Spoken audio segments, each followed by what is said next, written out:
Bonjour, nouveau Cinemons de février 2026. Aujourd'hui, l'objectif c'était de regarder les restes des Ghibli que je n'avais pas vus et dont j'ai pas forcément fait de vidéo dessus. Alors j'ai déjà fait une vidéo sur les films de Hayao Miyazaki, donc beaucoup de films Ghibli. Sauf que je n'ai pas regardé les autres Ghibli, enfin presque, parce que j'en ai déjà vu d'autres. Bon voilà quoi, tout petit peu. Déjà vu Le Tombeau des Lucioles, Le Royaume des Chats, je crois que c'est tout. Vous allez voir plus tard. Est-ce que l'objectif a été atteint? Oui, mais il y a aussi d'autres films qui s'ajoutent dedans, il n'y a pas que les Ghibli. Et ce cinéma, ça va être très rapide parce que putain, j'en ai regardé 20 des films au mois de février. C'est-à-dire que j'ai loupé 8 jours quoi. Genre quasiment presque tous les jours, je regardais un film. Waouh, c'est ça d'être un chômeur. Et comme d'habitude, on va faire par ordre chronologique. Et on commence par Rental Family, sorti en 2025, enfin en 2026 dans les salles chez nous, réalisé par Hikari. Un acteur américain à Tokyo peine à trouver un sens à sa vie jusqu'à ce qu'il décroche un emploi insolite. Travailler pour une agence japonaise de famille de location, en interprétant des rôles de doublure pour des inconnus. En s'immergeant dans l'univers de ses clients, il tisse des liens authentiques qui brouillent la frontière entre fiction et réalité. Un film que j'ai regardé au cinéma et qui avait... Il y avait quand même pas mal de monde, je crois. Rental Family est un film que j'ai beaucoup apprécié car ça aborde des sujets sociaux, notamment des différences culturelles entre l'Occident et l'Asie, avec la mentalité japonaise où il faut bien se montrer et bien être superficiel, et la mentalité occidentale, attention entre guillemets parce que bon, occidental ça veut tout et rien dire, et que les cultures sont différentes à chaque pays, mais voilà, on va dire plus occidentale, avec une mentalité plus sincère, plus émotionnelle. Et moi qui connais à peu près ces deux cultures, je trouve ça très intéressant vu que je suis asiate les gars, et quand je vois d'autres familles asiates qui sont vraiment différentes de la mentalité de la mienne, et du coup je me dis waouh, c'est vrai qu'il y a une certaine hypocrisie entre asiates et tout, du coup ça me gêne beaucoup parce que j'ai la mentalité occidentale quoi. Je suis né en France les gars. Et donc voir ces deux mentalités se confronter, je trouve ça très intéressant. Bon, après, c'est vrai que dans le film, j'ai l'impression que la mentalité occidentale est bien meilleure que celle japonaise, asiatique. Donc je ne sais pas trop quoi en penser, mais... ouais, c'est ça qui pose un peu souci, mais bon, c'était assez intéressant. En tout cas, je vous conseille de voir ce film si vous aimez bien le Japon. Ah oui, j'ai oublié de vous montrer. Voilà ce que j'ai eu au cinéma pour Rental Family. Une petite fresque. C'est cool, c'est cool. J'étais très étonné quand j'ai vu. Passons maintenant à Loving Vincent, sorti en 2017, réalisé par Hugh Welchman et D.K. Welchman. Je pense qu'ils font partie de la même famille. Un jeune homme arrive dans la dernière ville natale du peintre Vincent Van Gogh pour remettre la dernière lettre de l'artiste tourmenté et finit par enquêter sur ses derniers jours dans cette ville. Alors le film n'a pas une histoire très marquante, mais c'est surtout l'animation qui est très impressionnante. Nous avons un film fait par rotoscopie, c'est-à-dire que on prend des mouvements d'images, enfin de vidéos, etc. et qu'on repeint dessus ou qu'on redessine dessus. Et ce qui est très fort avec ce film, c'est que on reprend les styles de peinture de Vincent Van Gogh en animation. Et ça, c'était très très fort et incroyable. Et bien entendu, les dessins sont faits à la peinture, à la main. La performance de fou quand même. Moi qui suis pas très fan de ce style d'animation, la preuve avec 100 Meters, moi je le dis en anglais, je suis vraiment pro VO le truc. Et bien dans ce film, ça m'a vraiment épaté. J'étais vraiment bouche bée devant l'animation. C'était trop fort. Reprendre le style de Vincent Van Gogh en animation, vraiment... Tu ne vois aucune différence avec ses peintures. Vraiment, c'est très très fort. Et donc si vous voulez voir de la rotoscopie au style de Vincent Van Gogh, je vous conseille de regarder Loving Vincent. Prochain film avec Angel's Eggs, sorti en 1985, réalisé par Mamoru Oshii. Et oui, j'en ai déjà parlé dans un cinéma, mais je l'ai revu, et cette fois au cinéma. Alors je pensais que j'allais être le seul dans le cinéma, parce que Angel's Egg, qui connaît Angel's Egg? Personne. Sauf qu'étonnamment, on était, voire une vingtaine.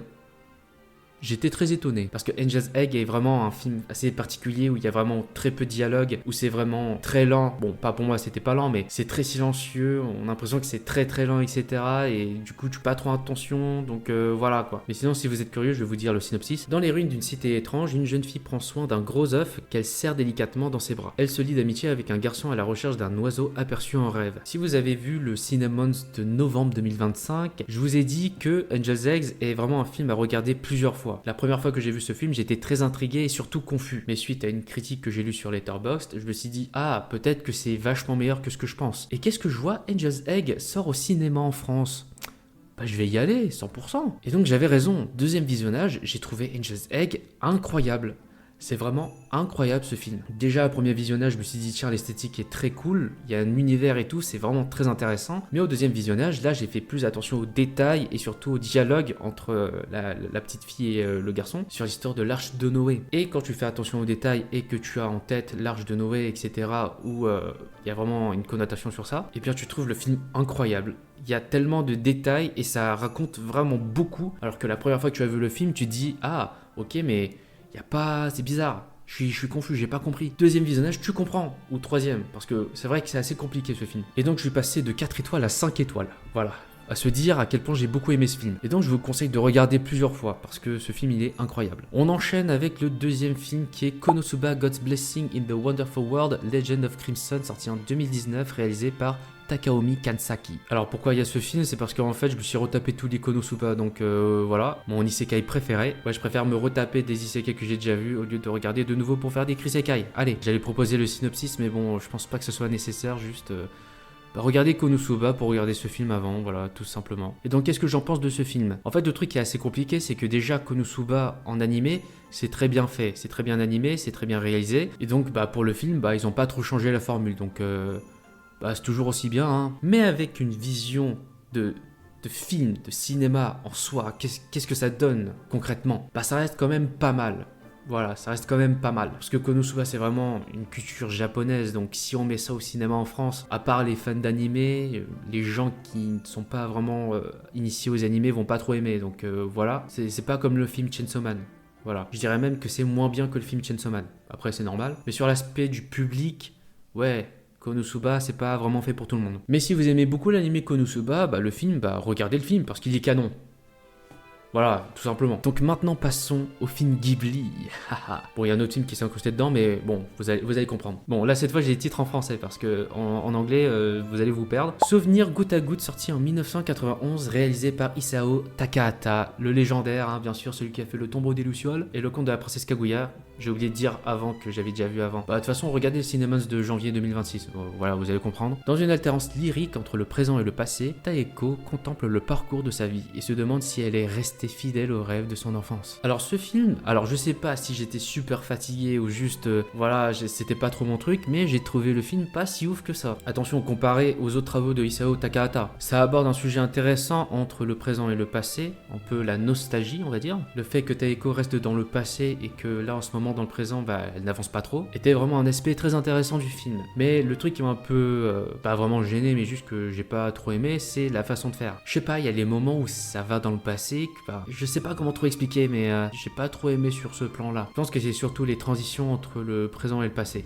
Parce qu'au départ, tu comprends rien. Ce que j'aurais aimé, c'était des transitions sur le passé assez confus, où tu te dis, attends, c'est un rêve, qu'est-ce qui se passe? Je m'en souviens d'un moment où Taeko était quelque part et d'un coup elle se retourne, il y a une porte qui s'ouvre et là c'est le passé. Là j'ai beaucoup aimé, mais la plupart du temps c'était pas trop ça, donc je pense que j'étais assez déçu sur ce plan-là. Mais ça reste tout de même un bon film, hein. C'est juste que par rapport au Tombeau des Lucioles et le Conte de la Princesse de Kaguya que j'ai vu précédemment, c'est moins bien. Passons au prochain film. Et oui, je regarde par chronologie aussi. Je peux entendre l'océan, sorti en 1993, réalisé par Tomomi Mochizuki, qui a fait qu'un film, je crois, au studio Ghibli. À la gare de Kichijoji, à Tokyo, Taku Morisaki aperçoit une femme familière sur le quai d'en face, qui monte dans un train. Plus tard, une photo d'elle tombe d'une étagère alors qu'il sort de son appartement avant de s'envoler pour la préfecture de Kochi. Il la ramasse et la regarde un instant avant de partir. Tandis que l'avion décolle, il se remémore les événements qui l'ont amené sur son chemin. Un film que j'ai bien apprécié. Bizarrement, on est sur une histoire de romance, un triangle amoureux, on a de la bromance aussi, parce que voilà, dans le triangle amoureux, c'est 2 mecs et une fille. Aïe aïe aïe. Alors certes, ça part d'un triangle amoureux, sauf que il n'y a pas de tension. Voilà, il n'y a pas d'énorme tension, il n'y a pas en mode oh, il a fait ça, mais son pote il a fait non. Tranquille, c'est Ghibli. Calmez-vous. Tout se fait tranquillement, ils sont tous gentils envers les uns et les autres. C'est surtout que Taku fait des mauvais choix parce que il pense à son pote. Et oui, tout le côté bromance. Il fait une sorte de sacrifice pour que son pote se mette avec la meuf, même s'il l'aime et tout. Voilà quoi. La gentillesse, la bromance. Donc j'ai beaucoup aimé les thèmes abordés sur ce film. Voilà, je vous conseille de le regarder. En fait, je vous conseille tout simplement de regarder tous les Ghibli. À part quelques Ghibli d'un certain réalisateur, mais on va voir plus tard. Enchaînons avec Pompoko, sorti en 1994, réalisé par Isao Takahata. Les ratons laveurs, ou les tanuki, je pense que des tanuki parce qu'on est au Japon, des collines de Tama sont chassés de leur foyer par l'expansion rapide des habitations et des centres commerciaux. Face à la raréfaction de la nourriture et des abris, ils décident de s'unir pour riposter. Ils pratiquent et perfectionnent l'art ancestral de la métamorphose jusqu'à pouvoir se transformer en humain dans des situations hilarantes. On est sur un film assez satirique, beaucoup de comédie, beaucoup de moments drôles avec les tanuki, mais aussi on est sur un film qui dénonce l'urbanisation. l'urbanisation et la déforestation. Les films du studio Ghibli mettent beaucoup en avant la nature, notamment Hayao Miyazaki, et le fait qu'il y ait une énorme urbanisation à cette époque-là, bon même si là à cette époque-là c'était déjà urbanisé, sauf que il en faut plus, hein, bien sûr. Isao Takahata critique sur cet aspect. Rendez-nous notre nature, les animaux qu'est-ce qu'ils font, nanani nanana. En soi c'est un film très écologiste. Et l'autre aspect que j'ai beaucoup aimé de ce film, c'est l'animation. Les tanuki se transforment et nous avons le thème de la métamorphose. Et la métamorphose en animation, eh ben c'est fou, c'est incroyable. Quand les tanuki se métamorphosent, je suis vraiment sur le cul, putain. Waouh, l'imagination qu'il faut faire pour faire la transition tanuki et l'objet ou l'être qui va devenir. Waouh! Et même la scène où ils vont hanter une ville entière, ah ça, j'ai vraiment beaucoup adoré, c'était vraiment trop bien. En tout cas, Pompoko, je vous conseille vraiment de regarder ce film. Passons à l'autre film, Si tu tends l'oreille, sorti en 1995, réalisé par Yoshifumi Kondo. Shizuku mène une vie simple, rythmée par sa passion pour les histoires et l'écriture. Un jour, elle remarque que tous les livres de la bibliothèque qu'elle a empruntés ont été précédemment empruntés par la même personne. Seiji Hamasawa. Un film que j'ai vraiment beaucoup aimé. Cette fois, vraiment, j'ai beaucoup aimé. Sur l'histoire, sur les thème abordé, c'était vraiment super. On a le personnage de Shizuku qui a une passion mais qui ne sait pas quoi faire de son avenir. Puis elle va rencontrer Seiji qui va un peu lui ouvrir les yeux sur ce qu'elle veut faire plus tard et de la détermination à être à fond dans un truc. Il a un peu le moteur qui démarre Shizuku à accomplir ses rêves. Et c'est cet aspect motivation que j'ai beaucoup aimé car les films Ghibli visent principalement les enfants et ce film apporte un message vraiment très important pour ces enfants-là. Vous aimez quelque chose mais vous n'avez pas les talents, c'est pas grave, essayez, allez à fond. Voilà, ça c'est de la mentalité. Et même au sujet de leur avenir, prenez votre temps. Voilà, les personnages sont très attachants, l'histoire est vraiment superbe. Je vous conseille de regarder ce film, voilà, tout simplement. Bon, maintenant passons sur autre chose, on n'est plus sur du Ghibli, parce que j'attendais beaucoup ce film et il vient de sortir cette année, donc voilà, je me suis précipité au cinéma. C'est No Other Choice, sorti en 2026 en France, réalisé par Park Chan-wook. Après avoir été licencié et humilié par un marché du travail impitoyable, un directeur d'usine de papier chevronné sombre dans la violence dans une tentative désespérée de retrouver sa dignité et surtout de retrouver du boulot. Un film que j'ai beaucoup aimé parce que j'adore les mises en scène de Park Chan-wook. Putain, ce gars, il est incroyable. Alors par rapport aux autres films qu'il a déjà fait et que j'ai déjà vu, c'est-à-dire Old Boy et The Handmaiden, celui-là est moins bien. Mais ça reste tout de même super. Voilà, c'est vrai que l'histoire n'est pas trop marquante par rapport aux autres et les mises en scène sont un peu trop poussées, hein. Le gars s'est fait un peu trop plaisir sur les mises en scène et aussi il a ajouté plus d'humour par rapport aux autres que j'ai déjà vus, mais ça reste tout de même un très bon film, surtout visuellement parlant, et donc je vous conseille de regarder ce film. Voilà, retrouvons les films Ghibli avec mes voisins les Yamada, sortis en 1999, réalisés par Isao Takahata. Les Yamada forment une famille japonaise typique de la classe moyenne vivant à Tokyo, et ce film nous dévoile différents épisodes de leur vie. À travers des récits tantôt drôles, tantôt poignants, on découvre comment cette famille affronte les petits tracas, les problèmes et les joies du quotidien, chacun à sa manière. Un film très sympathique que j'ai beaucoup aimé, bizarrement, parce qu'en fait on est sur un film dans lequel on a des compilations de scénettes. Et c'est un film où tu es vraiment posé, tranquille, et tu te marres un petit coup, quoi, voilà. Voir les petits tracas d'une famille japonaise typique, quoi, ça peut te rappeler aussi ta famille en même temps. Après ce qui était cool dans ce film, c'était l'animation. Waouh, qu'est-ce qu'il change en fait par rapport aux autres films? Au moins ce film se différencie beaucoup des autres, hein. Et c'est un peu avec ce style de dessin qui va se dire, tiens, je vais prendre le même style et faire le conte de la princesse Kaguya, bien sûr en étant plus beau, hein, bien sûr. Et voilà, c'est ce côté-là que j'ai beaucoup apprécié de ce film, son côté unique par rapport aux autres films. Je vous le conseille de regarder si vous voulez un film pépouze. Passons au prochain film, Les Contes de Terre-Mère, sorti en 2006, réalisé par Goro Miyazaki. Un phénomène étrange s'est abattu sur le royaume. Le pays se dégrade,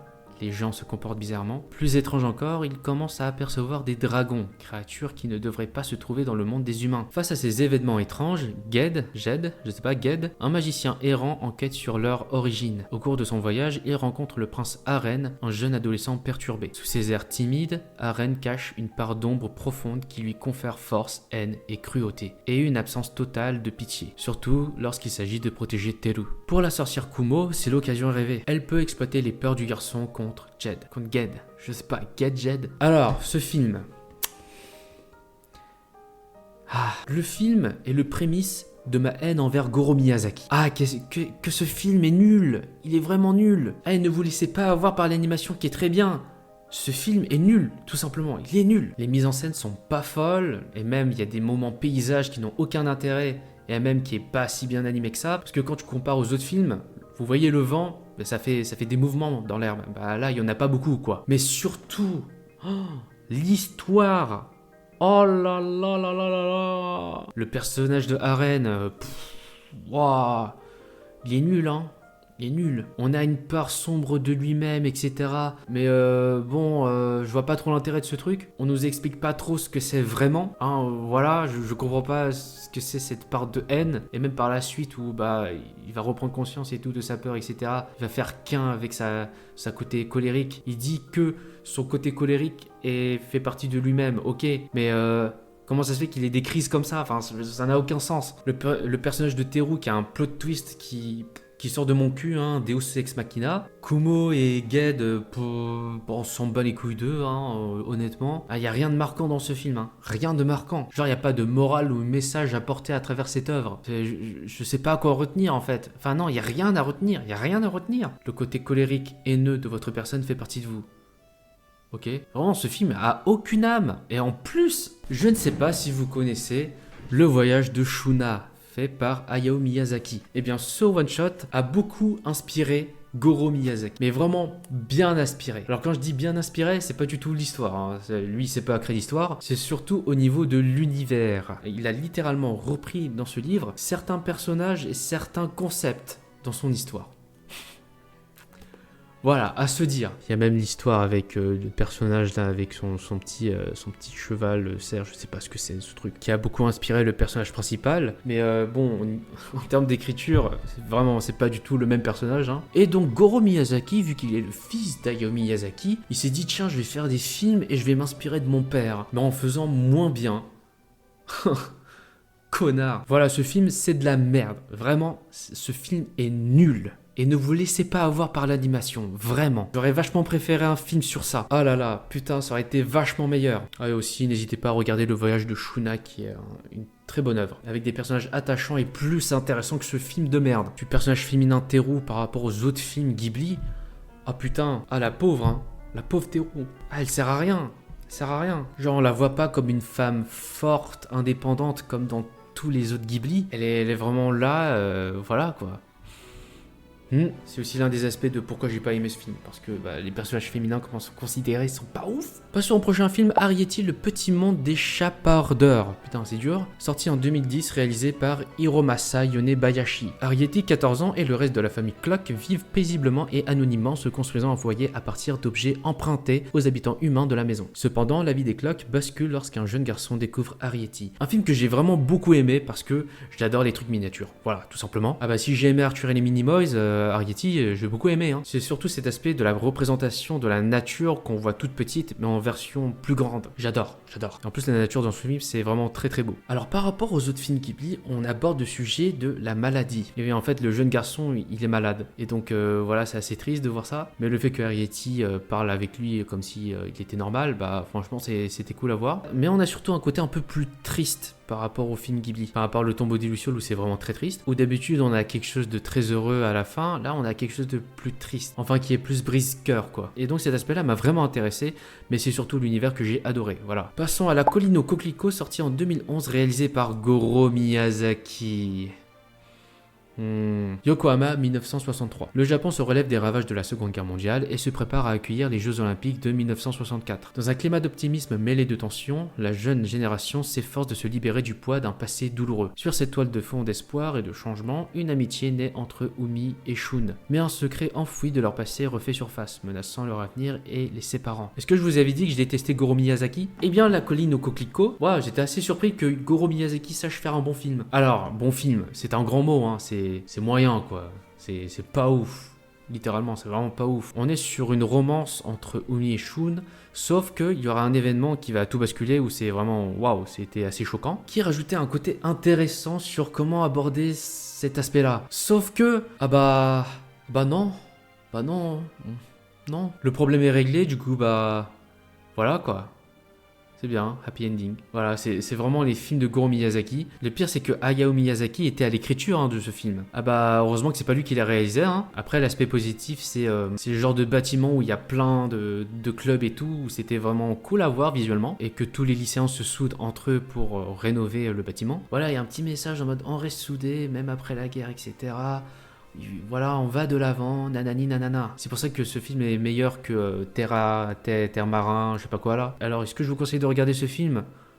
je vous conseille les autres films, hein, pas vraiment celui-là. Notamment le suivant qui est Souvenir de Marnie, sorti en 2014, réalisé par Hiromasa Yonebayashi, celui qui a fait Arrietty. Envoyée vivre chez ses proches à la campagne pour cause de maladie, une adolescente distante émotionnellement développe une obsession pour un manoir abandonné et une fascination pour une fille qui y vit. Une fille qui existe peut-être ou peut-être pas. Après avoir regardé Arrietty que j'ai beaucoup aimé, je me dis Souvenir de Marnie, j'espère que ça sera aussi bien que Arrietty. Et figurez-vous que c'est vachement meilleur. Tout d'abord de son histoire très touchante, de sa réalisation et des mises en scène confuses entre réalité ou pas.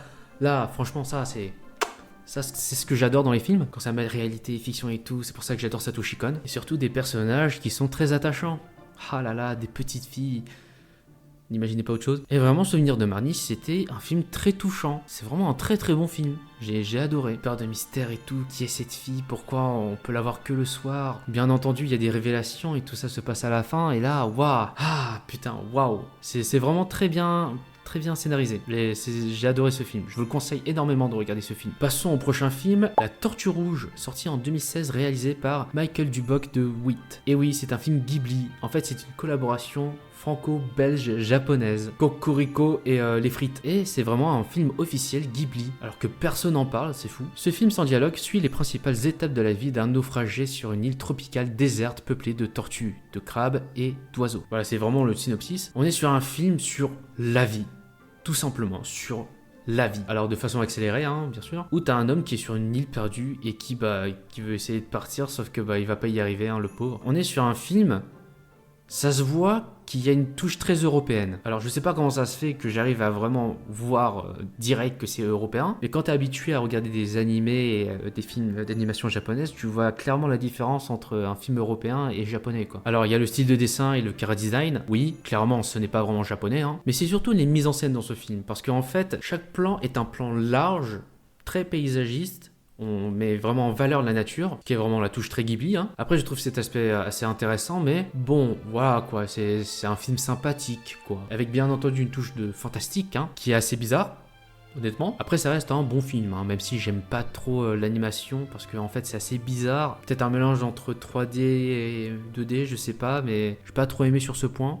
Mais c'est quand même bien. Passons au dernier film Ghibli, et là je peux dire, en fait j'ai regardé tous les films de Ghibli, enfin les longs métrages, et pas des moindres parce qu'on finit avec Aya et la sorcière, sorti en 2020, réalisé par Goro Miyazaki. Ah, lui. Une orpheline têtue découvre un monde de sorts et de potions en vivant chez une sorcière égoïste. Voilà, c'est littéralement le synopsis. Et pour la première fois de l'histoire du studio Ghibli, ils ont fait un film en 3D. Est-ce que c'était une bonne idée? Non, surtout quand c'est Goro Miyazaki qui réalise le film. Ce film dure 1h20 de rien. En fait, on te pose une intrigue dans l'histoire où t'as pas forcément de réponse à la fin.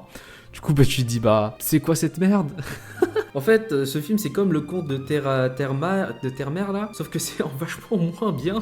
Déjà, ce film est en 3D, ce qui n'est pas un défaut en soi, mais putain, matez-moi cette 3D. J'aurais dit, ok, si c'était sorti en 2013, c'est sorti en 2020. 2020. J'ai l'impression de voir l'animation de Foot de rue extrême. Qu'est-ce que c'est que cette merde? Et encore, même Foot de rue extrême, c'était nul à chier. Et je vous parle pas d'histoire et même du personnage d'Aya qui est très détestable, hein, par rapport aux autres personnages des Ghibli. Pour une fois qu'on a un personnage détestable, elle est vraiment chiante, hein, honnêtement. Et il y a même pas de message moral à en tirer de tout ça. Juste faites attention aux personnes qui adoptent des enfants. Je sais pas, j'en sais rien. Mais en tout cas, Aya et la sorcière, c'était vraiment une bouse intersidérale. Voilà, c'était le pire film d'animation que j'ai vu. Passons au prochain film. Alors celui-là, tout le monde dit que c'est un Ghibli, mais pas du tout en fait. C'est Marie et la fleur de la sorcière, sorti en 2017, réalisé par Hiromasa Yonebayashi. Et le fait que beaucoup de gens disent que ça vient de Ghibli, en fait c'est Hiromasa Yonebayashi, hein. Il a fait 2 films chez Ghibli, sauf que il a quitté après les souvenirs de Marnie. Ou que c'est plus Ghibli. Voilà, il faut toujours préciser. Mary Smith, une jeune fille qui vit à la campagne avec sa grande-tante, suit un chat mystérieux dans la forêt voisine où elle découvre une étrange fleur et un vieux palais dont les apparences sont trompeuses. Après Arrietty et les souvenirs de Marnie, j'attendais beaucoup de ce film. Finalement, je suis un peu déçu. Ce film, c'est pas le meilleur de Yonebayashi, hein, ça c'est sûr. Visuellement, c'est très beau, enfin c'est moins beau qu'Arrietty, mais ça reste quand même tout de même joli. L'histoire est sympathique, mais elle est moins bien que les souvenirs de Marnie et Arrietty, mais voilà, ça reste tout de même sympathique. Après, au niveau de la narration, je pense qu'il y a beaucoup de défauts, contrairement aux souvenirs de Marnie et Arrietty. En vrai, j'ai pas grand chose à dire dessus, à part dire que c'est un bon film, quoi, tout simplement, mais qui m'a un peu déçu vu le nom du réalisateur. Maintenant, passons sur un film un peu plus récent. Enfin, c'est sorti la même année que Aya et la sorcière, mais cette fois, c'est que de la 2D. Heureusement. Nomo comme des bulles, sorti en 2020, réalisé par Kyohei Ishiguro. Un jour, un garçon timide qui s'exprime à travers des haïkus et une fille pétillante mais complexée se rencontrent et partagent un été bref et magique. C'est un film tout mignon. On a deux personnages très complexés par certains aspects de chez eux, qui à travers cette rencontre vont s'assumer tels qu'ils sont, qui est un beau message. Cependant, la narration se concentre plus sur la recherche d'un vinyle. Et c'est ça qui est un peu dommage. J'aurais préféré qu'on se focalise plus sur les personnages que sur cette histoire de retrouvailles, de recherche de vinyle, d'un vieux qui essaye de se remémorer de sa femme défunte. Après, c'est un peu touchant, hein, mais bon, c'était pas trop ça que je voulais dans le film. Au niveau d'animation, c'est super, et vraiment graphiquement, c'est assez unique.